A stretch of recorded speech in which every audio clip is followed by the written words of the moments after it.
Souvent, lorsque nous réagissons sous l'effet de la colère, nous pensons que les autres nous ont blessés, qu'ils ont agi sciemment, et nous réagissons au quart de tour alors que ce n'est pas nécessaire. Nous cultivons de la rancœur et du ressentiment. Parfois même, nous espérons la souffrance d'une autre personne.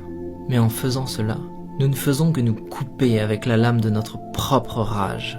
Et cette énergie malsaine que nous déversons autour de nous n'atteint personne d'autre que nous-mêmes.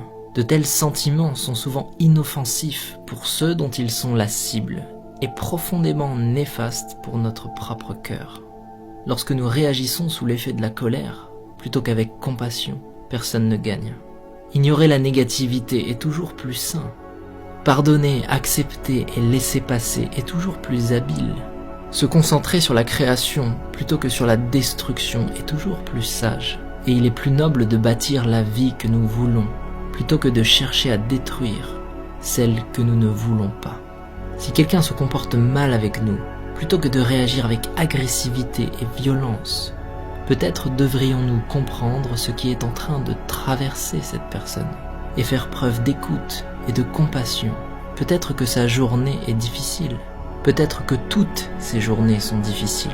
Lorsque nous regardons les choses avec une nouvelle perception, il est plus facile d'avancer, de laisser toutes les énergies négatives derrière nous, d'abandonner ce qui n'est pas constructif pour notre futur et de simplement laisser passer.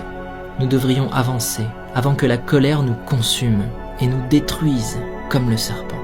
Ne réagissez pas, montrez de la compassion, ne ressassez pas, avancez et restez concentrés sur l'élaboration d'une vie meilleure pour vous-même.